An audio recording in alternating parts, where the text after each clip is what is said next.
Yo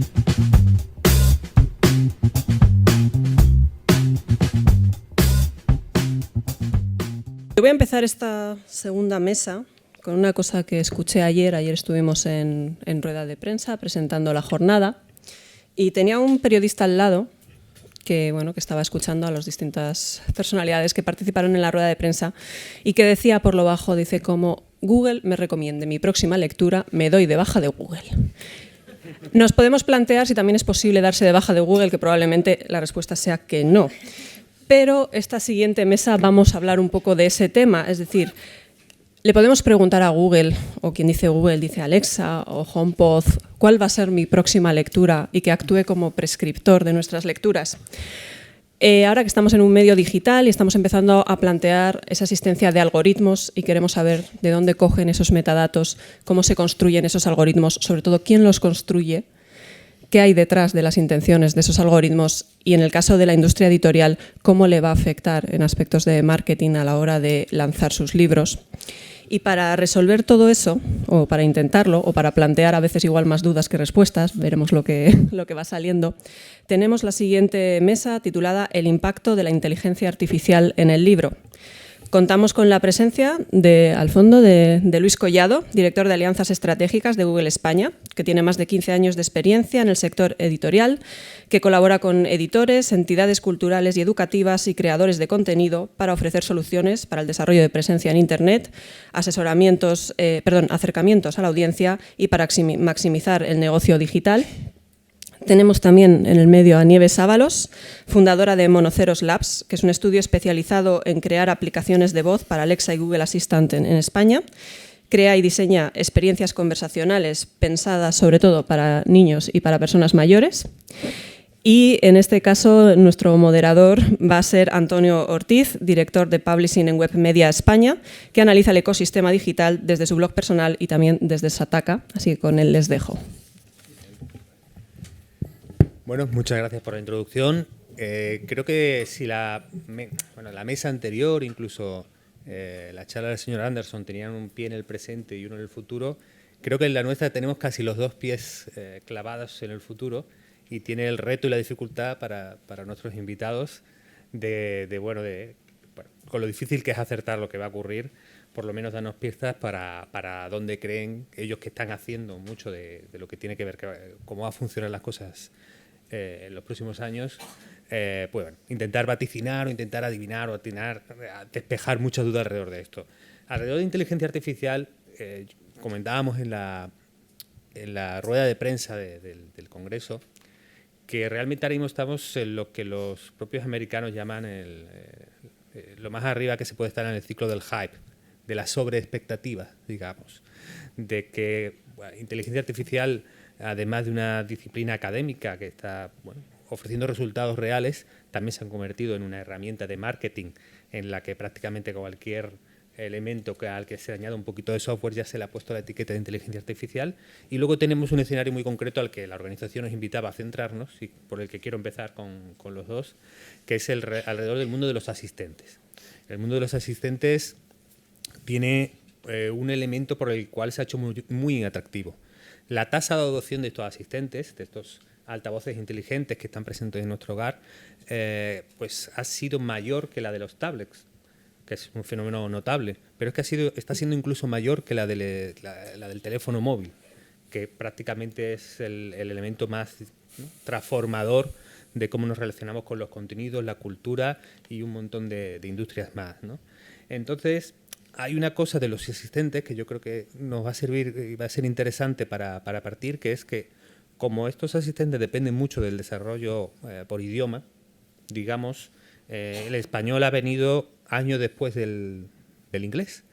Y claro, tenemos mucho que ver en lo que ha pasado con estos asistentes en inglés para tomar aprendizajes de qué va a pasar con el español, ¿no? Con la experiencia del mundo anglosajón, Nieves, Luis, os invito a que por lo menos nos acerquéis un punto a para qué se están usando. Es decir, sabemos que se están comprando, muchos incluso se están regalando, porque hay mucho interés de las empresas tecnológicas en que tengamos estos dispositivos. Se están metiendo también en el móvil, se están añadiendo a la lavadora, al televisor. ¿Para qué lo está usando la gente? Para cosas muy básicas, para cosas sofisticadas, para alguna cosa que pueda dar unas pistas al mundo editorial. ¿Qué está pasando ahí? Venga, empiezo yo. Pues la verdad es que haya entrado en el mercado el concepto de altavoz inteligente ha hecho que lo que es el asistente en sí, que más allá del dispositivo es ese software cuyo objetivo es asistirnos en alguna tarea del día a día, es verdad que gracias a esta disrupción en el mercado en Estados Unidos se ha visto cómo empezaban a salir más dispositivos que nos permitían utilizar estos asistentes, ya sea en la cocina, en el coche, incluso en altavoces o auriculares en Bluetooth, ¿no? Aquí lo interesante, desde mi punto de vista, es que en función de ese contexto, en función de dónde está la persona que va a utilizar el asistente y qué dispositivos tenga, va a hacer que haya una aplicación o un caso de uso más adecuado que otros, ¿no? Por ejemplo, si estamos en el coche, lo ideal, bueno, de hecho ya existe el caso de uso perfecto, que es que yo tengo mi móvil o el sistema de navegación del coche y puedo interactuar por voz para saber a dónde me dirijo. Más allá, nos vamos a los altavoces inteligentes. En Estados Unidos miramos, es que más de la mitad de los hogares de Estados Unidos tienen un dispositivo en casa.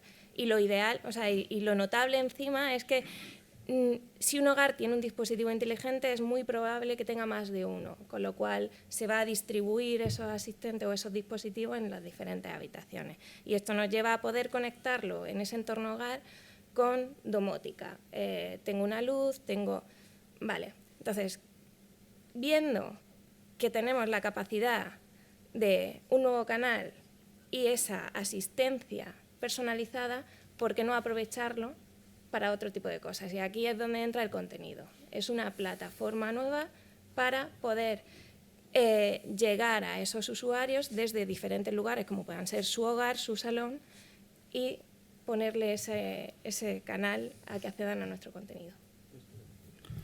Luis, en los datos que tenéis ya de Google Home, ¿no?, de Estados Unidos y los incipientes de España, ¿son usos básicos, ¿no? Yo veo la alarma, poner la música, encender la bombilla, ¿no?, domótica, o empezáis a detectar que hay usos sofisticados que nos puedan, digamos, inspirar en el mundo editorial?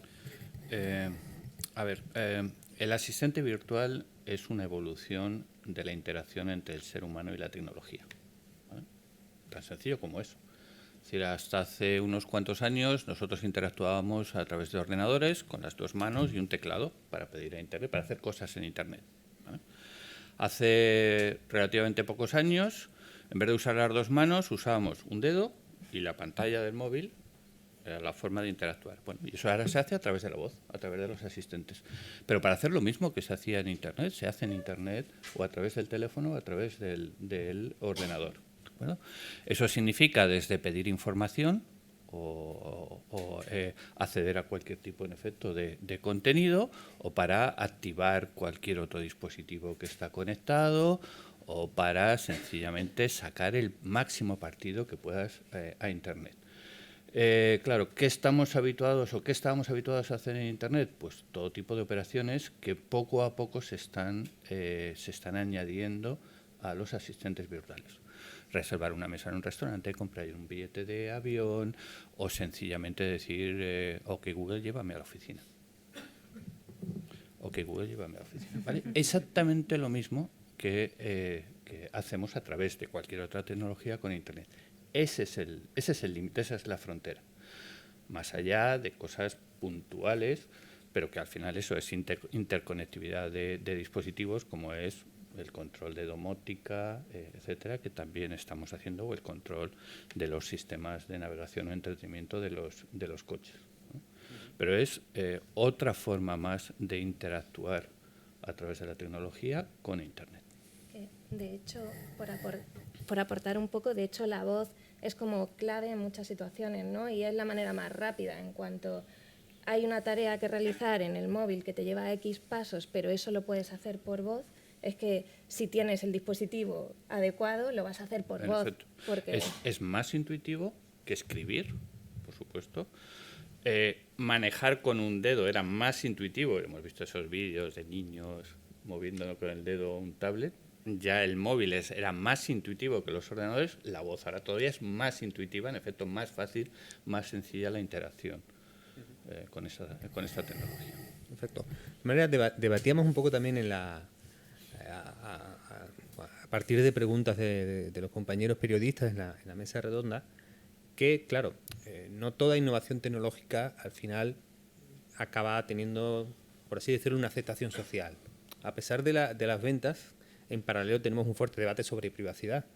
Y hay un debate de privacidad que creo que es doble, ¿no? Uno es de la privacidad real, es decir, las empresas que realizan asistentes luego, pues de alguna manera, pues pueden tener problemas de filtración de conversaciones, son aparatos que siempre están escuchando, por el propio funcionamiento y mejora de la tecnología hay al final escuchantes, ¿no? Gente que escucha y audita conversaciones para ver si el asistente lo está haciendo bien, aunque se anonimice un poco los datos del usuario, y luego de privacidad percibida, digamos, aunque la empresa sea muy rigurosa, que es algo que está en discusión, ¿no? Respecto a lo que oyen nuestros hogares, tener una tecnología siempre escuchando, digamos, en el nuevo debate en que los usuarios pueden ahora ir un poco a proteger más su privacidad, podrían acabar pues desechando o minimizando el uso de asistentes. ¿Cómo creéis que se está ajustando este tema y cómo creéis que realmente se están haciendo las cosas en el entorno de las empresas tecnológicas que realizáis, en el caso de Google, o con la que colaboráis, en el caso de Nieves? A mí me gustaría separar en temas de privacidad y de escucha, etcétera, lo que es el ruido mediático que hay, eso de que la gente habla, y sobre todo en prensa gusta mucho decirlo, de la realidad tecnológica que hay, ¿vale? Es decir, pasemos un poquito de lo que es la moda mediática esa de decir, es que nos escuchan por todos lados, etcétera. Pues cuando en los primeros años del siglo XX, pues empezó el teléfono por cable, nadie decía que había otra persona al otro lado de la compañía de teléfonos escuchando, ¿vale? Es decir, parece que ahora mediáticamente es interesante hablarlo. La realidad es otra. La realidad es que, en efecto, se escuchan conversaciones, o los asistentes se escuchan conversaciones, pero con el único ánimo de mejorar el servicio que facilitan.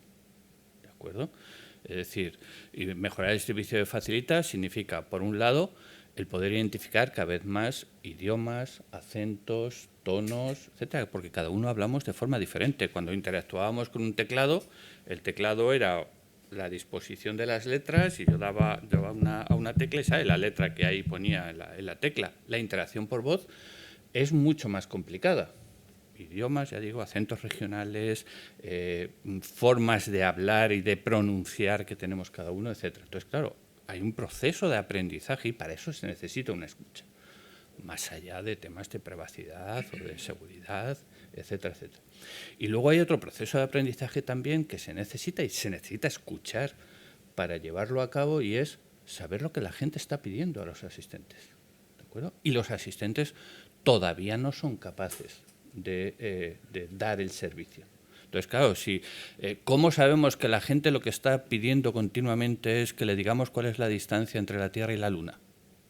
Si no escuchamos esas preguntas, no tendremos la capacidad de trabajar para poder ofrecer esa respuesta a esos usuarios.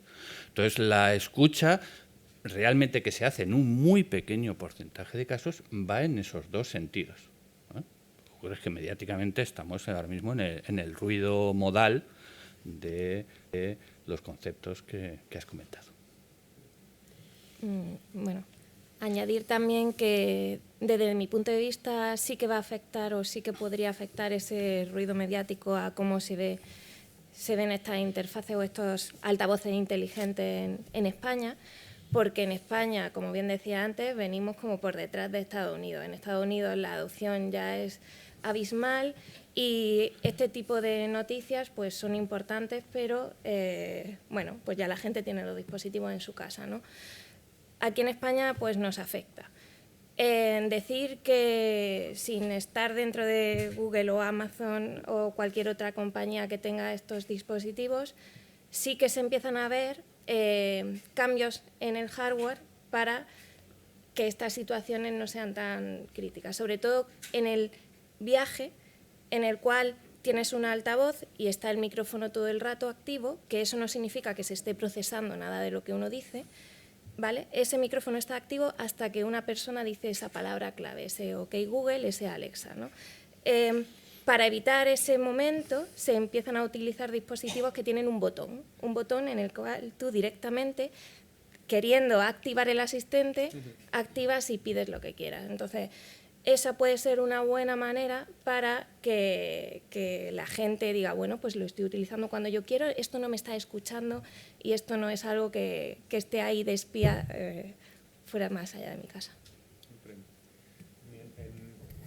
Bueno, pongamos que una industria, sea la editorial o cualquier otra, de alguna manera compra el concepto. Dice, bueno, realmente esto tiene posibilidades, la voz es una buena interfaz, también puede ser una buena plataforma y además ese entorno personal que creo que además la voz permite que otras plataformas no conseguían, ¿no? Estar presente en momentos de casi de intimidad, digamos, ¿no? Pues bueno, me convence para que creo que ahí puedo plantearle cosas de valor al usuario. Bueno, aquí, ¿cuáles serían los siguientes pasos? Porque claro, si vemos un poco otras plataformas históricas, ¿no? Tendemos la era del PC.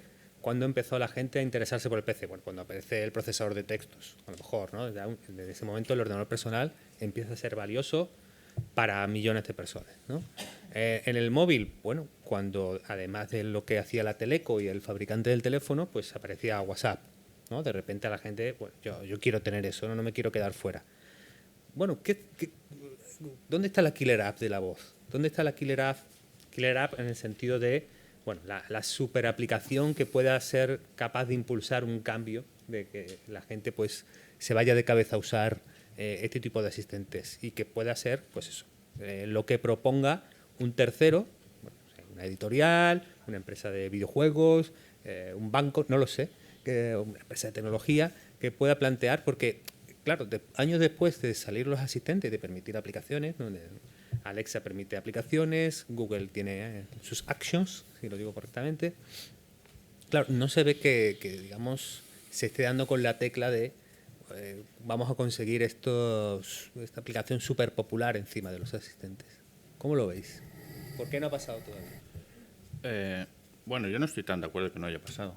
Yo creo que la gente empieza a hacer muchas cosas. El problema es que también, claro, un entorno nuevo como el de la voz precisa de mucho desarrollo, no solo de la tecnología, que es lo que las plataformas, los intermediarios estamos haciendo, sino por un lado de usuarios que estén demandando cosas a través de la voz y también de ofertantes de productos y servicios que lo puedan ofrecer a través de la voz. ¿De acuerdo? Si yo estoy en Estados Unidos, yo puedo decir, OK Google, ponme el siguiente capítulo de Stranger Things en televisión. No he tocado ni el mando a distancia y todo se me activa. Todavía, por ejemplo, en español no se puede hacer porque no todos los actores han hecho ese desarrollo. ¿De acuerdo? O yo puedo decir eso. Por favor, OK Google, búscame hora en la peluquería, mi peluquería favorita para mañana. Eso en Estados Unidos se puede hacer, todavía en español no se puede hacer. Es decir, hay situaciones cada vez más cotidianas, es decir, esto que decimos que no es una aplicación estelar, sino solución de problemas cotidianos, de situaciones, ¿no? Situaciones cotidianas que cada vez más se están ya haciendo. Pero, en efecto, falta que todo el mundo diga esto es un ecosistema en el que quiero estar, etcétera, y quiero empezar a ofrecer mis productos y servicios en él. Y eso también supone que hay mucho desarrollo aún por hacer. Pero cada vez más se encuentran esas situaciones cotidianas. Yo estoy viendo en mi pantalla inteligente un telediario de 4 minutos exactamente cuando quiero, en vez de tener que aguantar los 45 del telediario tradicional en el medio tradicional. Y me siento totalmente informado. O empiezo a contratar cosas o empiezo sencillamente eso, a levantarme y que con decir buenos días, OK, buenos días, pues me diga el tiempo que hace en mi ciudad. y ya no tengo ni coger el teléfono, eso que hacemos todos todavía, que según nos levantamos cogemos el teléfono para ver qué ha pasado últimamente. O sea, la cotidianidad, bueno, Sí. el uso cotidiano cada vez es mucho más importante. Sí, y depende de la persona, depende de esa situación concreta. Al final no nos vamos a un grano gordo, nos vamos a ese momento, ¿no? Cuando vas conduciendo es que no puedes utilizar las manos y más te vale no utilizar el móvil mientras vas conduciendo, ¿no? Entonces, ahí ya no es solo, pues como decía antes, la navegación. Imaginaos el consumo de contenido en el coche directamente. Quiero escuchar la radio tal, quiero escuchar el podcast tal. Directamente, ¿no? O incluso un juego en el coche si vamos en familia, ¿no? Se abre el campo. Es verdad que el ecosistema aquí en España está todavía que falta pues esas empresas que generan esas aplicaciones, ¿no? Y que se empiece un poco a formar, pero hay muchas oportunidades. Y hay realidades, es decir, igual yo por mi entorno estoy un poco zumbado, pero yo estoy en la cocina y digo, ok, Google, dime una receta de lenteja con chorizo. Efectivamente. ¿Vale? Y me la va diciendo. Y según voy cocinando, le voy diciendo sigue, para que vaya a mi ritmo. ¿De acuerdo? Efectivamente. O estoy acostando a los niños y, ok, Google, cuéntame un cuento. Efectivamente. ¿Vale? Y le cuenta el cuento el asistente a mi hijo. Bueno, mi hijo ya no tiene unos años, pero bueno, es una situación cotidiana que estamos comentando. Yo creo que estamos también en un proceso muy inicial, y yo creo que también es una responsabilidad de todos, de que estamos en un proceso de que nos tenemos todos que educar en el uso de estas nuevas tecnologías. Es decir, porque entre todos tenemos que descubrir las posibilidades que nos ofrecen. Y ahí está el desarrollo de contenidos para audio, el desarrollo de experiencias basadas en el audio, y que poco a poco lleguen a la gente y la gente las empiece a usar como algo normal. ¿No? Entonces estamos muy al inicio de todo eso.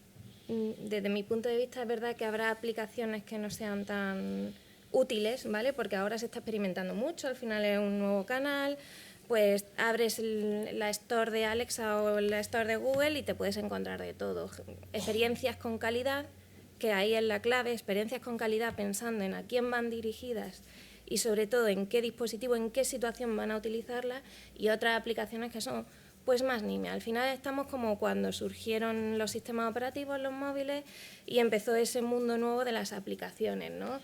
Acordaos, abríamos y había de todo, ¿no? Entonces, bueno, eso habría que tenerlo en cuenta. Y se me ha ido un poco la... Yo te iba a hacer una pregunta, a ver si podemos retomar por ahí, Nivel, si te parece. Sí. Venga, de aplicación y de gente que está haciendo cosas chulas. Ya me acuerdo. Pues sí, venga. Sí. Vale. De gente que está haciendo cosas que tú veas que son valiosas, interesantes, innovadoras, aunque no hayan sido el gran exitazo global y mundial, o que estáis haciendo vosotros en tu propia consultora, ¿no? ¿Qué cosas estás percibiendo tú que, bueno, a pesar de estar en el comienzo, apuntan al camino hacia donde van a ir las experiencias de voz? Pues una situación o algo que tiene que ver mucho es el contenido.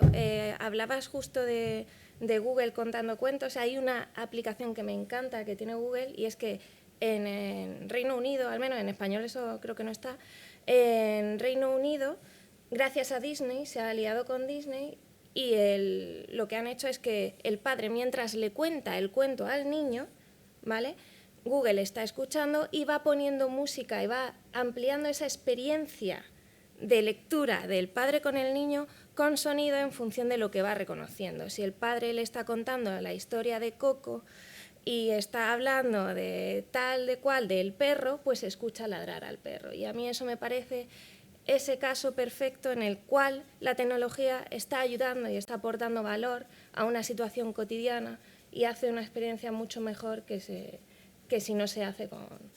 Y así hay muchos. Se empieza a experimentar en cuanto a temas de contenido. Podcast, la plataforma lo permite. Escucha de podcast, perfecto. Audiolibro también. Pero yo voy más allá. ¿Qué diferencia hay entre escuchar un podcast o un audiolibro en una interfaz conversacional, en un asistente, versus en un móvil, en una aplicación que pueda tener? Pues para mí la clave está en esa interacción. Al final podemos hacer contenido interactivo. usando experiencia sonora, amplificando de alguna manera esa experiencia, incluso vámonos al mundo del libro, mundo físico. Podemos hacer que gracias a esta parte interactiva expandir esa historia, expandir diferentes narrativas y tener diferentes maneras de hacer las cosas. Me parece importante explorar eso, ¿no? Y yo añadiría otro concepto, además, de ese para audiolibros, por ejemplo, podcast o cualquier tipo de contenido, que es la ubicuidad.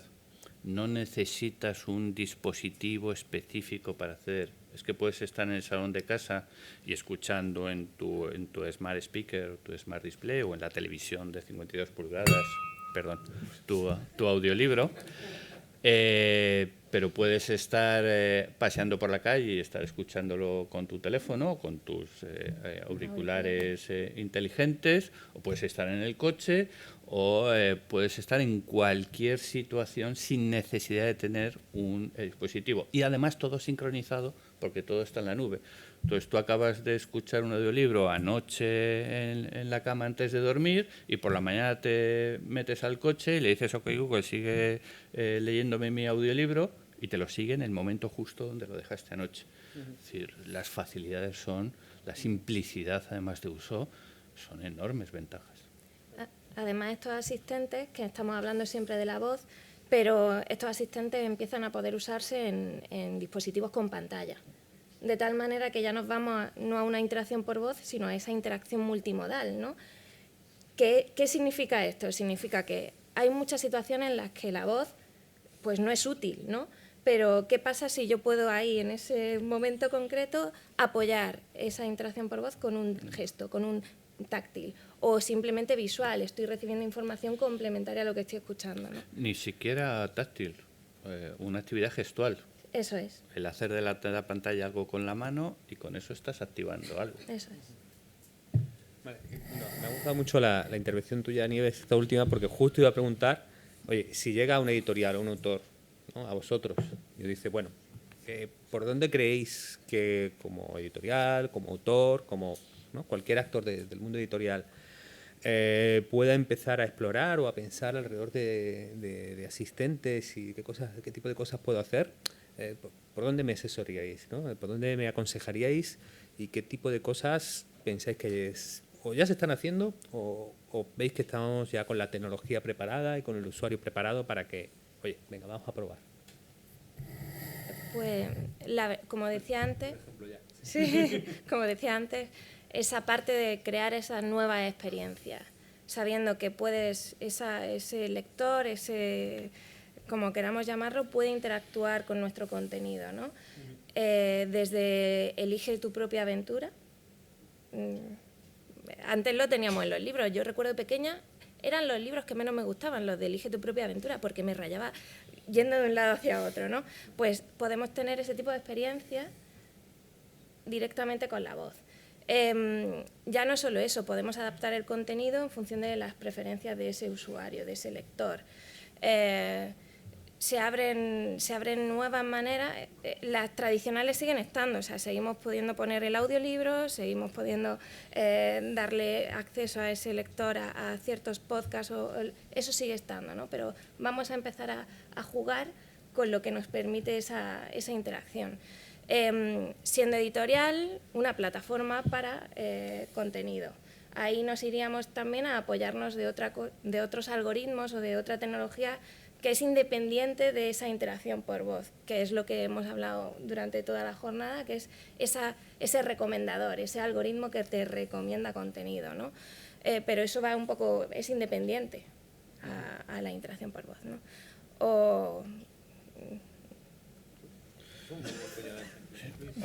Yo añadiría, más allá del puro formato en el que los libros estén, añadiría cualquier actividad relacionada con el mundo editorial, desde marketing editorial, porque hay gente que puede estar preguntando, oye, dime qué opiniones tiene la gente del último libro de Lorenzo Silva. Y te la puedes estar escuchando eso. O tan sencillo como, independientemente, si quieres comprar un libro en papel, pues oye, dime dónde está la librería más cercana a donde estoy ahora mismo. Ya está. Es decir, y sabes dónde está y te dice a qué distancia está de tu casa, de dónde estés, etcétera. Y ya, si incluso hasta el sector se fuera tan moderno, hasta casa podrías preguntarle, oye, ¿y tiene el libro disponible ahora mismo?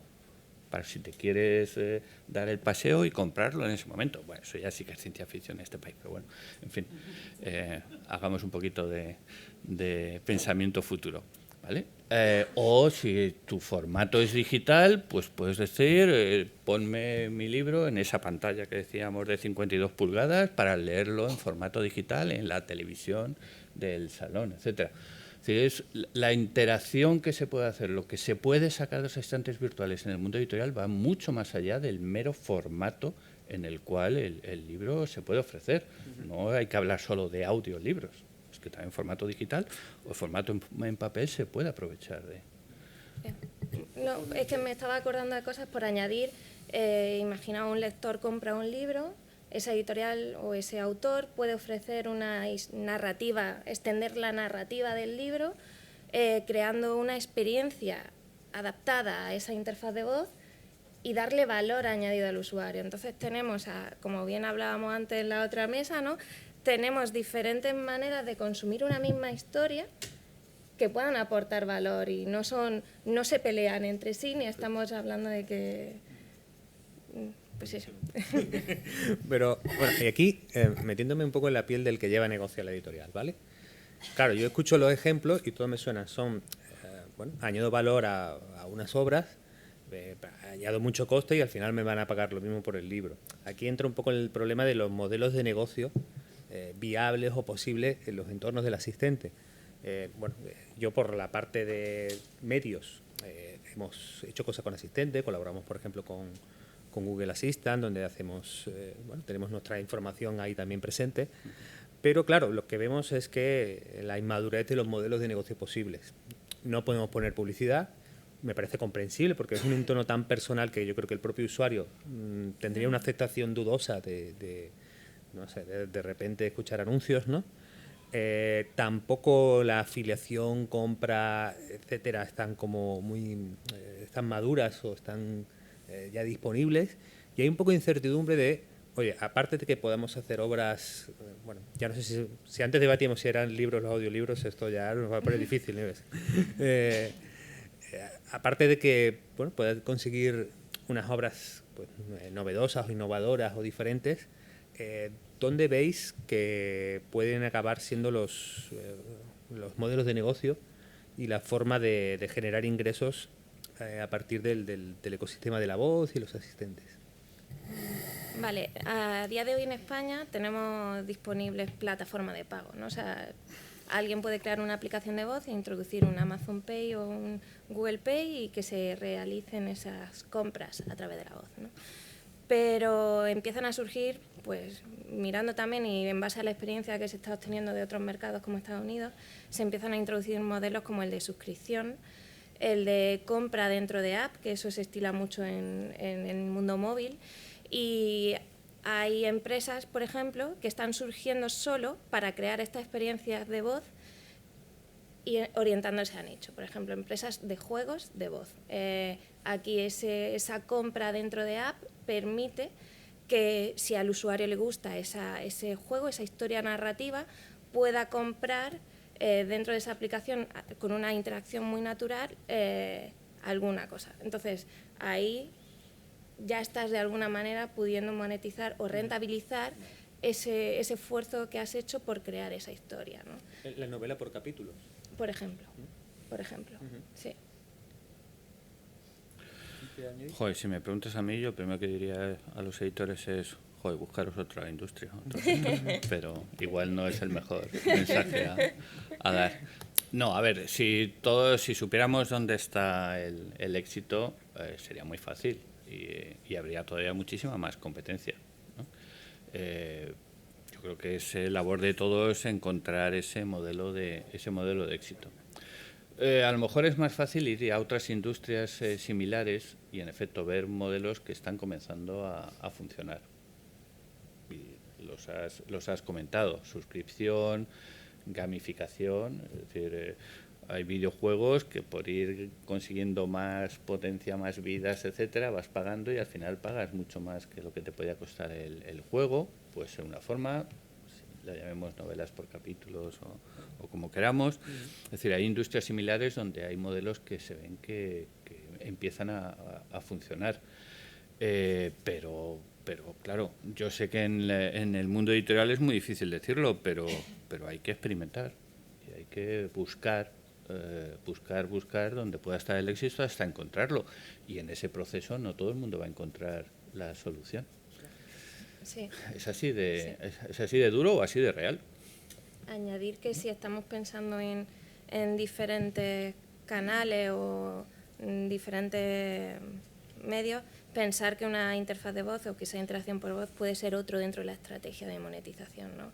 Que no tenemos que pensar exclusivamente en eso, sino en ese, de hecho, pensar en el usuario, pensar qué tipo de usuario es, cómo consume, qué tipo de cosas les gustan, en qué diferentes formatos, e introducir esa voz, esa interfaz de voz dentro de todo el modelo, ¿no?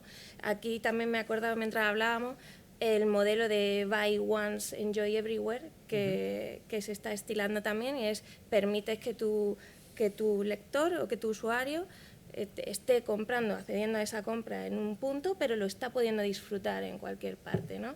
Vamos a integrarlo. Es verdad que habrá que experimentar mucho y tal, pero es como otra cosa a tener en cuenta interesante. Perfecto. Por favor, editoriales, escuchad a Nieves, porque llevo años queriendo que cuando me compro el libro físico me añadan el libro electrónico. Porque no vais a perder una venta, es que no voy a comprar el físico y luego me voy a comprar el electrónico, eso realmente nunca va a pasar, pero a mí me gusta tener el físico en mi estantería y luego el electrónico para hacer búsquedas y para hacer un montón de cosas, pero la editorial no se dejan en esto. Esto es igual que cuando vas al cine no te regalan el DVD. ¿Cierto? Es cierto. Los editores saben muy bien dónde está el negocio ya y las sucesivas... Pero bueno, ventanas de explotación que llaman, ¿no? Pues sí. Sí, pero bueno, en este caso no son ventanas diferentes porque se lanzan al mismo tiempo por lo general, ¿no? Y además me animarían a comprar la versión más cara, que es la de papel. No sé si es la más rentable, aquí los expertos me podrán decir, pero bueno, este debate creo que no me van a hacer caso, así que bueno, de poco vamos a abundar mucho en ello. Pero sí quería aprovechar que nos queda un poco de tiempo y aprovechando que bueno que tenemos a Nieves, que doctora en informática, trabaja en inteligencia artificial, Luis, que trabaja en una de las empresas líderes en inteligencia artificial, porque bueno, todas las expectativas que hay alrededor de la IA no se ciñen solo a los asistentes, sino que hay más, ¿no? Hay más variables. Y ha aparecido por aquí varias veces Netflix, a los que todos miramos, y miramos muchas veces el motor de recomendación, ¿no? Como ejemplo de inteligencia artificial que es capaz de fidelizarnos, ¿no? Pero hay un uso de Netflix de los datos que es a la hora de seleccionar qué publicamos, ¿no? Como un compañero escritor preguntaba en la mesa anterior, bueno, ¿y cómo hacen las editoriales para seleccionar, ¿no? Y bueno, hasta ahora o hasta hace poco era una labor artesanal, humanística, digamos, pura, basada en la experiencia y en el criterio de unos editores, ¿no? Claro, Netflix cada vez usa más datos a la hora de decidir qué produce, con qué titular, cuáles son los actores, y de repente nos podemos encontrar que algunos de los actores que trabajáis en inteligencia artificial llegáis a cualquiera, ¿no?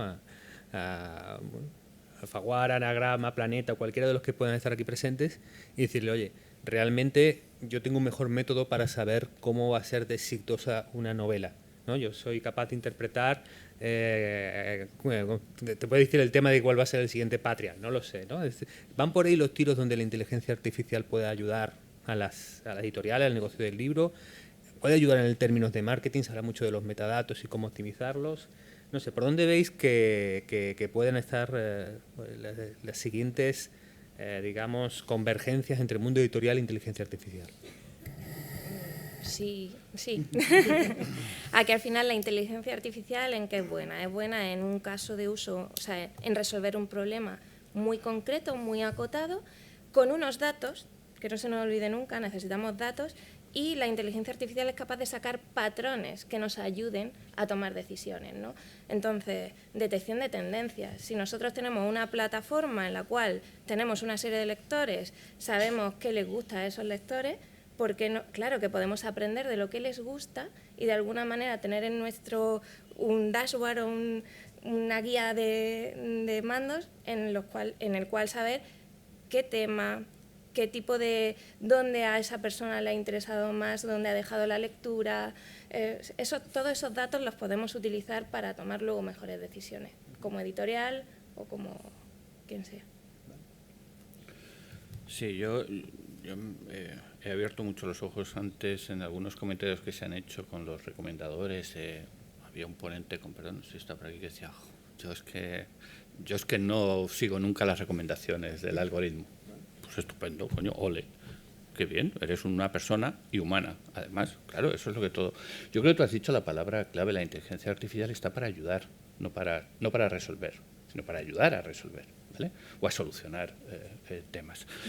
Es una ayuda, ¿vale? No un sustitutivo, no sé si es un mensaje demasiado humanista, de la mente, del cerebro que tenemos todos.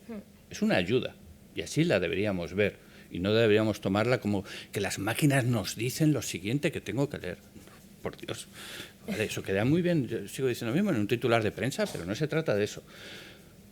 La tecnología puede ayudar a los autores a encontrar temáticas que pueden entender que son más de interés ahora mismo para posibles lectores. A los editores a intentar ayudarles a identificar el potencial éxito o no que puede tener un libro.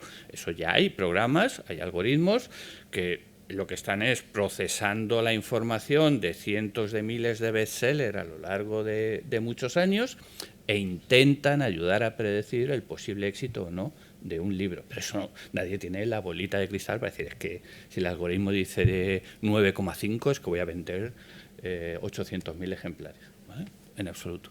Y para los usuarios igual, es decir, los algoritmos de recomendación puede ser una ayuda, sabiendo pues mi historial, mis gustos, lo que gente similar a mí está consumiendo, etcétera, puede ser una ayuda ante ese océano de contenidos que ahora mismo hay, pues a decir, bueno, pues empiezo por aquí o empiezo por allá. Pero una ayuda, en absoluto, es un sustitutivo de nuestro poder de decisión. Por tanto, ni hay que decir, es que las máquinas deciden por mí, porque entonces quien diga eso sería un poco problemático, ni tampoco decir, es que yo no hago caso de las recomendaciones. Bueno, pues que cada uno haga lo que quiera con la información que tiene a su disposición. Me gusta llamarlo inteligencia aumentada en vez de inteligencia artificial, porque al final es como que nos da superpoderes, por llamarlo de alguna manera, en ciertas situaciones, ¿no?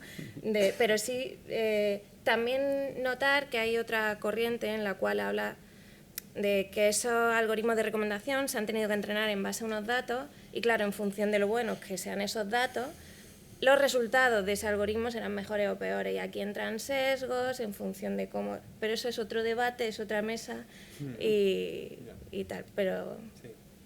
Bueno, además, yo abundando un poco en lo que decís, yo creo que es bastante interesante cómo a la vez que empezamos a hablar más con máquinas, hay como un revival del podcast, ¿no? Como si de repente también queremos escuchar más a personas, ¿no?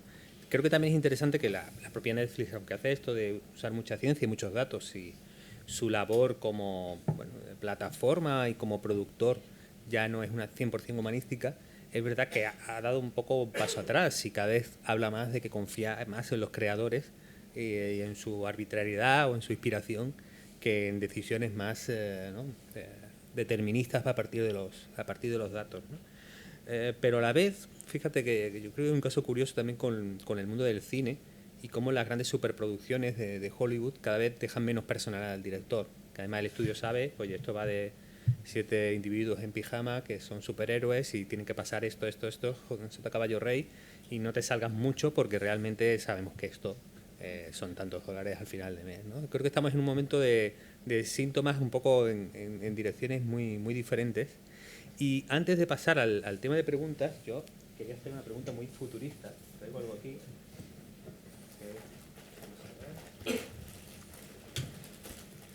Ahora recién comprado, ¿vale?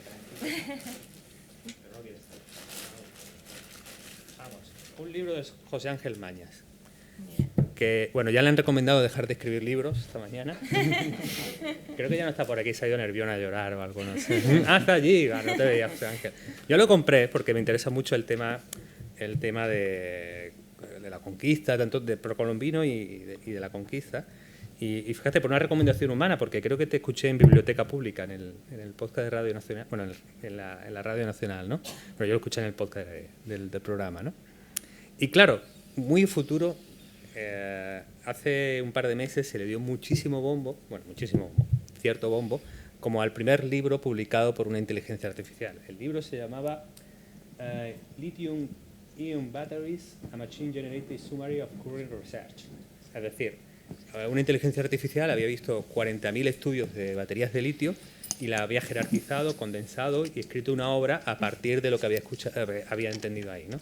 Esto corta mucho las vocaciones de los que pueden escribir libros sobre baterías de litio. Aquí tenéis una competencia importante, ¿no? Pero claro, realmente ahora mismo sería imposible que ningún software escriba esto. Estamos lejísimos. Pero claro, en algún momento, tal como hemos visto, sería imposible que una máquina ganara a Kasparov y le ganó, ¿no? Y sería imposible que una máquina, ¿no? Y al final ha ido pasando. ¿Creéis, por lo que, aprovechando que tenemos una doctora en informática, ¿no? Aquí con nosotros? No llegué a terminar el doctorado. Ay, bueno, confesional, casi doctora. Bueno, aprovechando que os tenemos a los dos, ¿creéis que en algún momento estaremos en un escenario de este tipo? Es decir, que habrá obras como ahora se plantean, incluso ¿no? En pintura parece que está avanzando un poquito más rápido, obras, libros, literatura creada por ordenador. ¿Cómo lo ves? En tema, dentro de la inteligencia artificial hay un montón de líneas, ¿no? Todas, pues al final intentamos resolver problemas muy concretos, no pensemos siempre en un problema muy genérico como puede ser la escritura, así. Pero en términos de generación del lenguaje, que se está explorando ahora mucho, a nivel de estado del arte se están haciendo unas cuantas cosas, se está aplicando sobre todo a generación de noticias deportivas. ¿Por qué deportivas? Por ejemplo, porque están muy patronizadas, ¿no? Y es muy fácil tener algo que funcione solo cambiando unas poquitas variables, ¿no? Entonces, pensamos en eso y nos vamos a esto, pues lo dejo a tu... Yo creo que estamos muy lejos. Es verdad que está la otra rama del aprendizaje por transferencia, que se llama, que ahí se está explorando mucho en cuanto al arte. Si vemos esos cuadros, esas imágenes generadas por inteligencia artificial, al final le estamos enseñando al algoritmo, al modelo, a entender cómo, a sacar patrones de esa imagen y transferir eso que ha aprendido a otra imagen nueva, ¿no? Ahí también se están viendo cosas, pero de ahí a que una inteligencia artificial, bla, bla, bla, bla, vamos a intentar verlo a más bajo nivel y a más problemas. Perfecto. Sí, yo igual, yo creo que hay que dar un mensaje bastante humanista en el tema. Al final las máquinas es matemática, es lógica y matemática lo que hay detrás. Yo no veo todavía en un futuro cercano que las máquinas sean capaces de crear metáforas o tener el concepto de ironía, de sarcasmo, de doble sentido, etcétera, que un ser humano cuando crea una obra tiene. Yo creo que para llegar a eso queda mucho. A lo mejor para escribir un libro de química, que la química es la química, ¿vale? Y no hay interpretación, no hay, digamos, ese tipo de conceptos más literarios o espirituales, pues a lo mejor sí, una máquina puede escribir un libro de química porque coges 300 libros de química y casi haces un corta y pega y ya lo tienes. Pero para otro tipo de obras creo que nos queda mucho. Bueno, estupendo, muchas gracias a los dos. Tenemos creo que unos minutitos para preguntas. Sí, tenemos unos minutos para ronda de preguntas. No sé si quiere alguien tiene alguna cuestión para plantear. Si no, rompo yo un poco igual el hielo. Vale.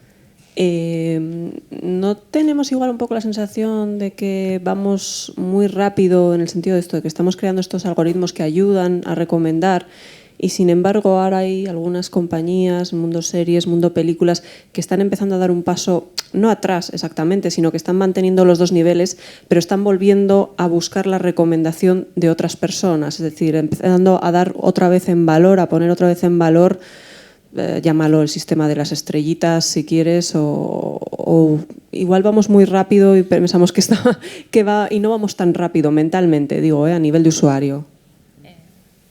Sí, al final es que una cosa no quita la otra. Yo creo que tenemos que seguir apoyándonos en diferentes métodos para hacer las cosas. Y si tienes a unas X personas que te puedan recomendar algo y son más fiables que un algoritmo que está teniendo en cuenta, sobre todo pensando en, si yo tengo el vecino o mi amigo que me conoce perfectamente y sabe qué tipo de trayectoria, qué series he visto y tal, y me recomienda algo, seguramente es más fiable que un algoritmo, no hablo del de Netflix, hablo de un algoritmo en general, que haya sido entrenado con todas las series que ha visto todo el mundo, pues como decíais antes, pues, no se adapta tanto a mí, y si abro Filmin, por ejemplo, pues sí se adapta más a mí, ¿no? Creo que ahí nunca va a sustituir una manera de hacer las cosas a otra, sino que se pueden complementar. Puede que en un momento te venga bien un tipo de recomendación y en otro momento te venga bien otra. Aquí, si me permitís intervenir a mí un poquito, hay un choque entre la calidad para un ingeniero y la calidad para alguien, para editorial, claro.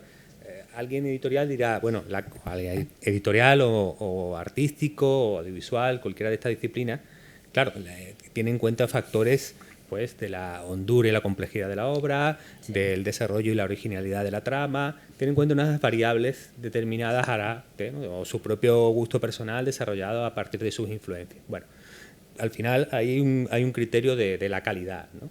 Claro, la calidad para un ingeniero es satisfacción del usuario. Es decir, un ingeniero cuando desarrolla un algoritmo o cualquier sistema dice, necesito métricas que me indiquen si el usuario con lo que yo he propuesto está satisfecho o no. Y entonces a veces esas métricas miden una calidad un poco curiosa. Un ejemplo, los sistemas de recomendación editoriales en las páginas web. Sí. Claro, dice, ¿cómo mido la calidad? Pues si el usuario hace clic, pues me está diciendo que le interesaba.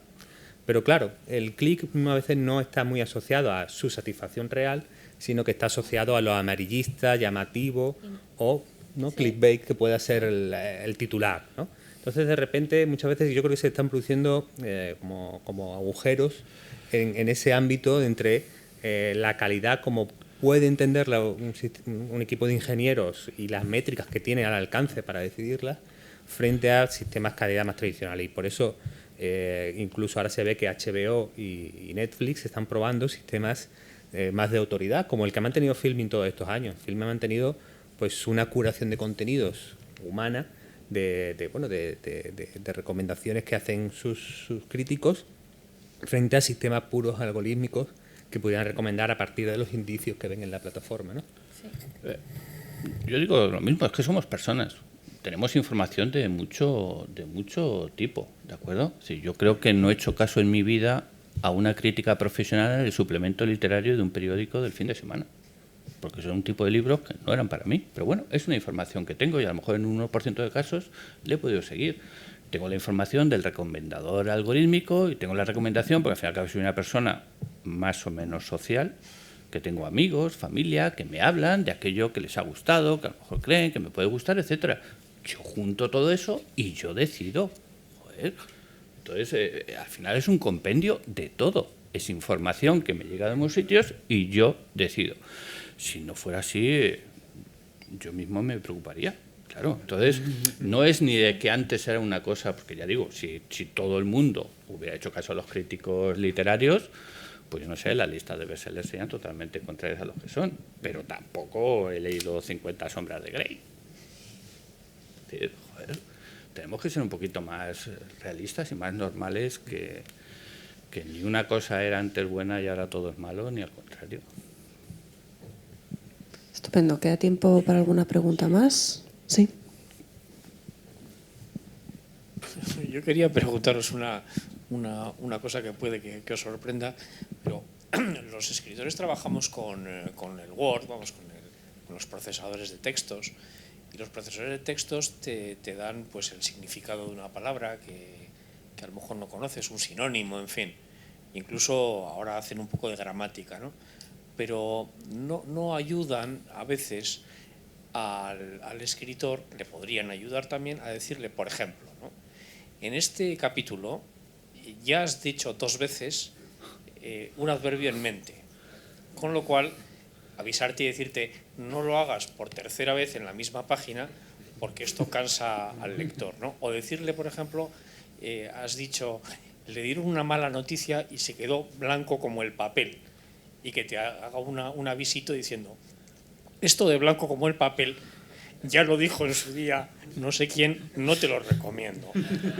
La pregunta que haría es, esta inteligencia aumentada o inteligencia artificial aplicada a los procesadores de textos podría llegar a ayudarle al escritor a crear, a facilitarle las cosas, no tener que volverse a leer en papel el texto que ya hizo, volver a corregir y recorregir, porque no se acuerda ya cuántos adverbios escribió en mente o cuántas veces el personaje tal dijo la misma frase en la página que escribió hace 7 meses y de la cual ya está prácticamente olvidada, ¿no?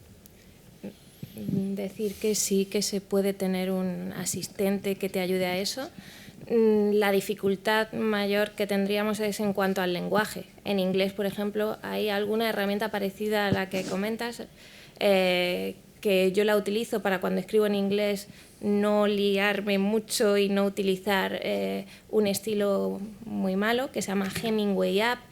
Tú pones el texto y te va orientando. Frases muy largas, utilizas muchos adverbios, cambia este adverbio por tal, estás utilizando pasiva. Al final es una ayuda en cuanto al estilo que estás utilizando para escribir en inglés, ¿no? Que lo haga Microsoft o no en un futuro, pues puede que sí que estén trabajando en herramientas de ayuda al contenido. No sé si el target sea el escritor o una escritura en general, ¿no? Pero sí se podría tener ese tipo de herramientas que faciliten. Y podría ser, ya que esta se llama Hemingway, que pudiera enseñar a escribir como alguien, ¿no? Sí. Juan Manuel de Prada. Entonces, él te va asesorando. Sería guay. Nos espera un futuro fascinante, ¿eh? ¿Y quién marca el límite? ¿Usar 3 veces el mismo adverbio está bien y 4 no? La decisión luego. ¿Dónde está el límite? Sí. Entonces al final es tu decisión, eres tú el creador. Sí. Muy buenas. Quería hacerles 2 preguntas. En lo que vamos de mañana, yo soy ajeno a este mundo editorial, ¿no? Todo se monetariza, todo se convierte en economía. Es decir, aquello que no se convierte en economía pareciera que está fuera del mercado. Por tanto, ¿para qué? Es decir, he tenido una sensación a veces incómoda, sabiendo que la inteligencia que se aplica a este conocimiento pues, es espectacular, ¿no? Verdaderamente gran parte del trabajo que ustedes exponen o se convierte en monetarización o ¿para qué perdemos el tiempo en una jornada como esta? Una. Y la otra es, y toda la gente que se queda fuera de los procesos que ustedes cuentan, que yo pienso que son la mayoría, pero con esa gente que ustedes qué plantean o qué recomiendan. Es decir, ¿cómo avanza la sociedad clarísimamente para llegar precisamente a esos que ni monetarizan, ni tienen asistentes y probablemente ni sepan leer? Esa tecnología, ¿cómo se puede aplicar para ese sector que se ha quedado ya fuera? Muy interesante. Venga. ¿Cómo lo diría? A ver, el dinero está alrededor de todo, ¿vale? Aquí, por amor al arte, pues hombre, Médicos Sin Fronteras y no sé si existe una asociación de editores sin fronteras o autores sin fronteras. La realidad, vivimos en el tipo de economía que vivimos y por lo tanto yo creo que nadie, por amor al arte, hace muy pocas cosas. Aunque saber que, por ejemplo, escribir es una de las cosas que se hace casi por amor al arte. Respecto al otro, el que haya tecnologías no significa, ni nadie está diciendo que tenga que ser usada por todo el mundo. Cada uno dispone y hace uso de las tecnologías que quiere o que puede. ¿De acuerdo? Yo esta mañana estaba con un periodista y lo primero que me ha dicho es: yo no tengo teléfono móvil. Y me ha salido a decir: pues ole tus... Pues, ¿está? Oye, vives y eres feliz, pues ya está, adelante. Es decir, la tecnología no es de uso obligado para nadie, ninguna tecnología. Pero igual que no lo fue el fuego ni la rueda. Y está en nuestras vidas, ¿no? Pues exactamente igual. Hay tecnologías disponibles y cada uno las usa en función de lo que quiere o de lo que puede o de lo que necesita. Es tan sencillo como eso. Nadie obliga a nadie a hacer nada. No sé si he contestado. No me refiero al que tiene la oportunidad y llega o no llega, que quiere, sino al que no llega, es que no va a poder llegar nunca. Ya, pero el que no llega, estamos lo mismo, estamos en un sistema donde también los poderes públicos deben incentivar el desarrollo de la sociedad, haciendo que, igual que, no sé, el índice de alfabetización no es el mismo en el año 2019 que en los años 50 en este país, ¿no? Los poderes públicos tienen que fomentar los niveles de educación de su sociedad, de formación, etcétera. Es decir, al fin y al cabo es todo el sistema el que tiene que empujar. Las compañías hacemos algunas cosas. Hacemos programas, digamos, de alfabetización digital, pues con jóvenes marginados, con gente de tercera edad, por ejemplo, que digamos, pueden estar más separadas de ciertas tecnologías nuevas, etcétera. Pero al final es una responsabilidad, yo creo que colectiva, el hacer que, en efecto, colectivos marginales o colectivos fuera de esas tecnologías, pues se acerquen a ellas y puedan sacarles el máximo partido. Vale. Yo, soy nuevo en la jornada, ¿vale? Te apuntaría a un par de cosas. Creo que la obsesión o el foco alrededor del negocio, por un lado, claro, creo que también obedece a esa idea de si es viable económicamente, podemos dedicarnos en exclusiva a ello. Es decir, si es viable la vida del escritor y del editor, y es un mundo profesional, no en orden de dar el pelotazo y acabar siendo una empresa multimillonaria, que eso puede ser un camino, pero creo que hay una inquietud alrededor de que escribir no sea solo para, pues eso, gente que tiene otra profesión y gasta algo de su tiempo libre en publicar, ¿no? Y que, claro, a partir, creo, de ahí nacen muchas preocupaciones alrededor del dinero. De todas maneras, alrededor de lo digital y de la economía, creo que hay un mundo que es verdad que no aparece mucho en este tipo de congresos, que tiene que ver, pues, con las licencias Creative Commons, con gente que publica y da derechos ¿no? Cede algunos de sus derechos en torno a la explotación comercial de las obras para maximizar su difusión, ¿no? Y que hay un mundo por ahí que todos podemos conocer más Wikipedia, que es muy colaborativo, pero hay un Internet subterráneo que no es el de las grandes compañías y grandes corporaciones, en el que sí se dan unas lógicas menos ligadas al puro capitalismo de mercado, ¿no? Yo creo que es verdad que no tienen tanto espacio en el Congreso, pero están y podemos sumarnos. Y una última cosa, entiendo el problema que tú planteas con la segunda pregunta. Creo que además la gente que somos muy de la tecnología tenemos una tentación solucionista, ¿no? Es decir, existe un problema social que puede ser de pobreza, desigualdad, analfabetismo, como tú mismo mencionas, ¿no? Una serie de problemas, y pensar que la tecnología siempre es lo que va a solucionar eso. Creo que muchas veces las compañías tecnológicas y la gente que está en el mundo de la tecnología somos muy simplistas en ese diagnóstico, en este caso nosotros, ¿no? Y que realmente son problemas de una complejidad que necesitan de una conciencia social, que necesitan de unas políticas públicas, como apuntaba Luis, y en las que la tecnología puede tener un papel, pero realmente ese punto que además vende mucho Silicon Valley, ¿no? De vamos a arreglar el mundo, vamos a hacer el mundo mejor porque vamos a hacer tecnología, es probablemente una visión sobresimplificada de cómo se solucionan las cosas, ¿no? Bueno, pues estamos en tiempo. Muchas gracias a los tres por vuestra participación. Y con esto cerramos la sesión de la mañana. Les esperamos de nuevo a partir de las 4:30. De nuevo, recuerdo, tema de las encuestas, por favor, para la asociación es muy importante. Gracias. La asociación es muy importante de cara a poder mejorar en eventos futuros. Y, por favor, para terminar, un aplauso a los tres que han estado aquí.